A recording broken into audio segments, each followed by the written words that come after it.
Alhamdulillahirrabbilalamin. Bismillahirrahmanirrahim. Assalamualaikum warahmatullahi wabarakatuh. Salam rahayu, salam budaya, salam Om Swastiastu, salam kebajikan. Masya Allah, tabarakallah. Alhamdulillah, untuk hari ini saya dikehendaki sama Allah di malam hari ini masih tetap mengevaluasi diri ya bos ya. Alhamdulillah, dan alhamdulillah habis ngaji juga ke Gus Mulason. Alhamdulillah, masya Allah, tabarakallah, banyak sekali ilmu atau keyakinan atau pengetahuan yang lebih meyakinkan saya dan lebih mengerucut dan saling mencocokkan, saling cocok logi antara syariat, thariqah, hakikat itu yang sebenar-benarnya dan seyakin-yakinnya ya. Dan ini mungkin sudah tugas saya atau sudah tugas, sudah amanah dari Allah ya, untuk menularkan ilmu dinu tauhid ini untuk segera Anda dalami, segera Anda selami, segera Anda pelajari dan praktekkan. Intinya di situ ternyata, intinya pada ujungnya yaitu nanti dipraktekkan. Kita tolabul ilmi, mencari ilmu pengetahuan, dan puncaknya nanti kita harus mempraktekkan, harus mengkawinkan, harus menselaraskan. Nah, itu menselaraskan bahasa-bahasa yang cocok atau yang pas atau yang tepat dipilih sendiri ya bos ya.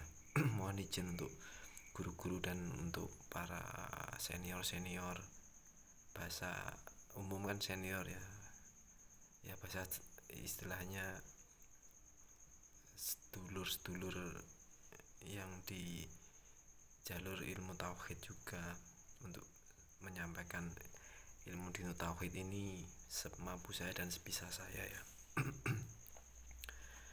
Ya, ternyata memang kenapa saya harus bicara lekas atau segera atau secepat mungkin untuk mendalami ini, karena ya biar dinding atau hijab atau penghalang hati Anda, hati kita itu segera dihilangkan ya sama Allah, biar bisa langsung bisa merasakan merasakan kedamaian, merasakan keistimewaan, kedamaian, ketentraman, tidak ada rasa kekhawatiran setelah tahu dan setelah paham siapa yang sebenarnya kita sembah gitu ya bos ya. Jadi intinya gini, pokoknya intinya segera. Terus segeranya lewat mana ya? Kalau dulu memang Gus Mulason sendiri mengajarkan atau menuntun itu untuk berbaiat.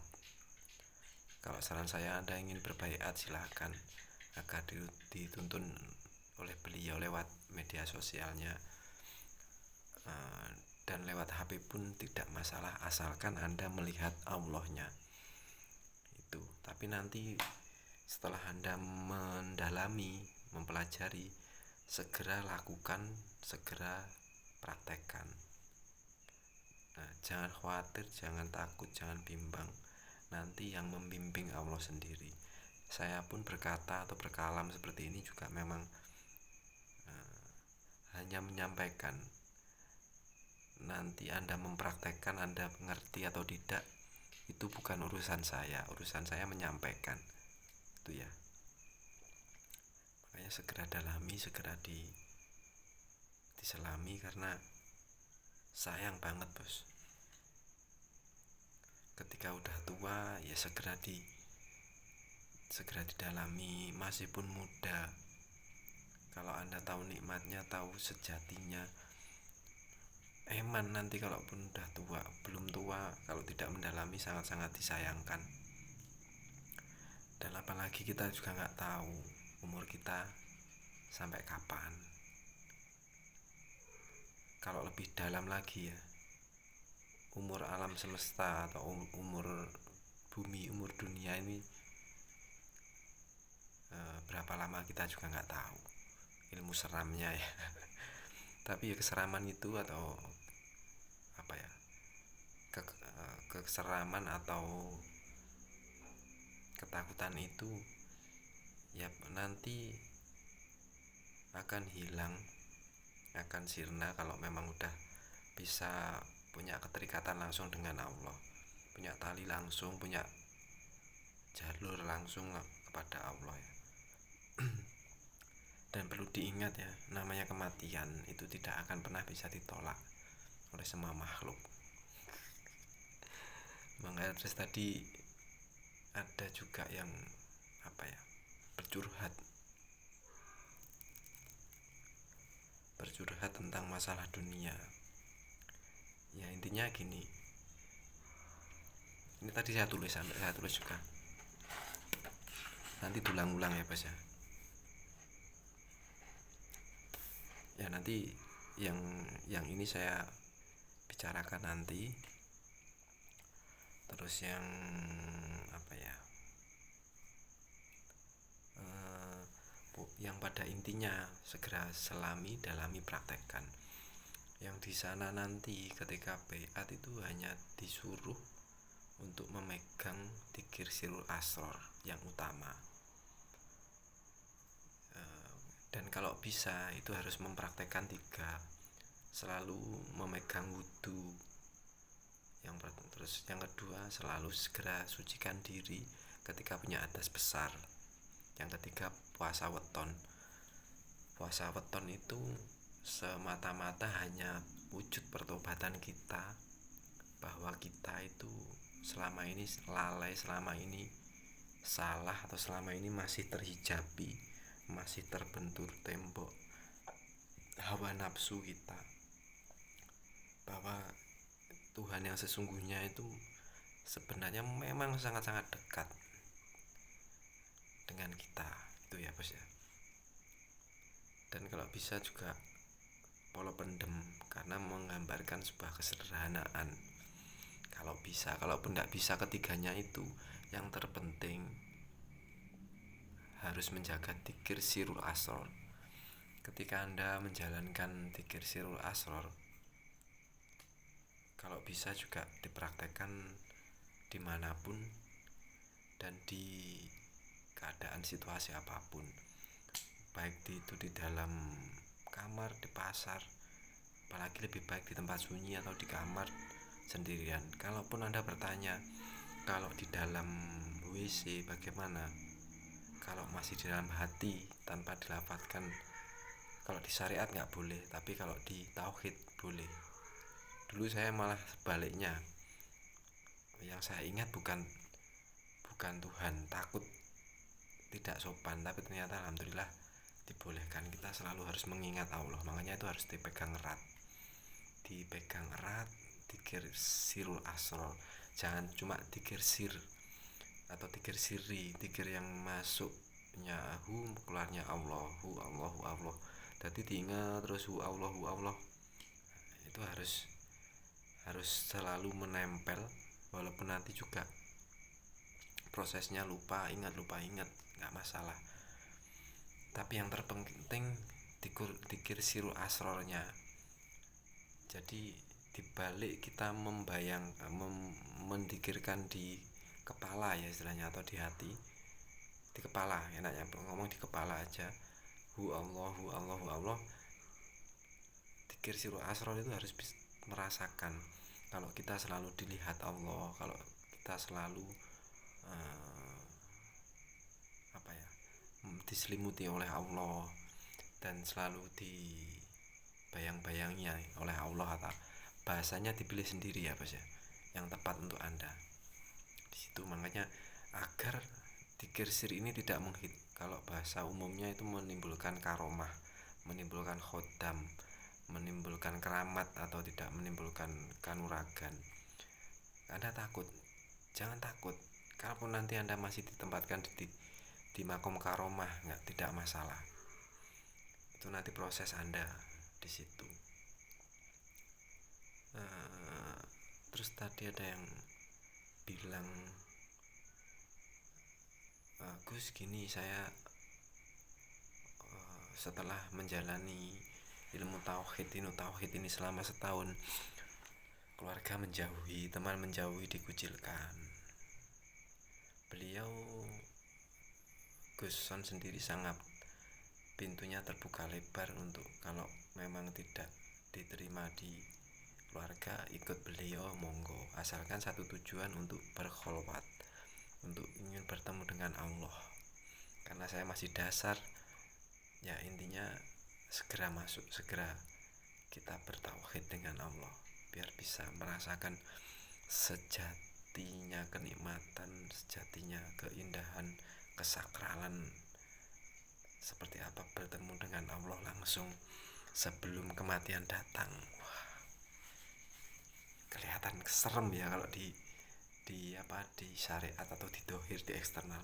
Padahal di hati itu, kalau kita punya keinginan untuk bertemu Allah, rasanya memang ilmu rasa itu beda rasanya, sangat-sangat beda. Makanya tadi beliau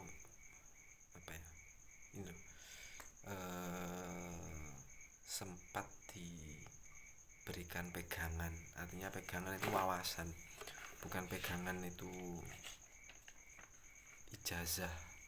ijazah yang menurut Anda itu yang berkaromah atau yang bisa menimbulkan khodam, bukan. Ya ilmu rasa, wawasan harus ditularkan. Yang pertama ada dua, kalau nggak salah tadi ada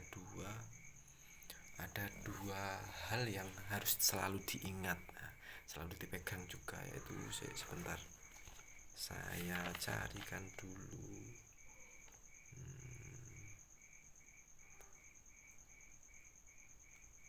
Siapa yang meninggal perkara, ini bukan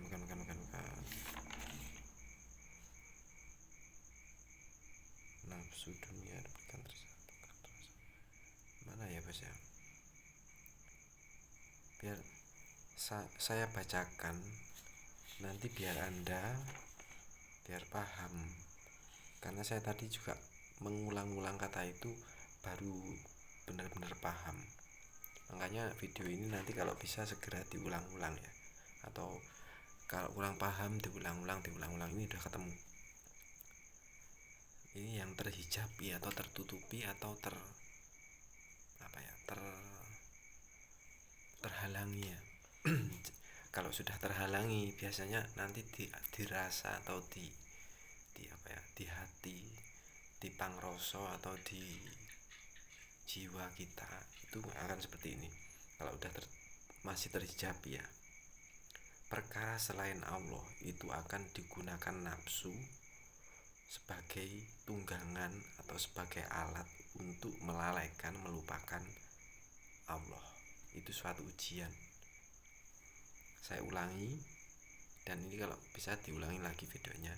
Perkara selain Allah, perkara selain Tuhan kita, itu kalau udah sampai di situ ya, perkara selain Allah itu akan digunakan nafsu sebagai alat untuk melalaikan atau melupakan Allah, sebagai alat kendaraan atau apapun bahasanya, terserah Anda. Itu akan menghijabi hati kita untuk makanya sering orang awam bilangnya orang yang masih bukan awam, orang syariat atau orang yang masih belum mengenal dalam ilmu tauhid itu ubud dunia, istilahnya gitu ya. Pokoknya segala sesuatu dunia, atau ya dunia itu atau nafsu itu akan menjadi alat nafsu, menjadi alat kendaraan nafsu untuk menggoda Anda untuk lalai kepada Allah. Itu intinya. Makanya Anda harus tahu mana nafsu, mana yang bukan. Itu harus dipilah. Yang kedua, yang sudah terlepas atau terbuka pintu hatinya, intinya gitu ya.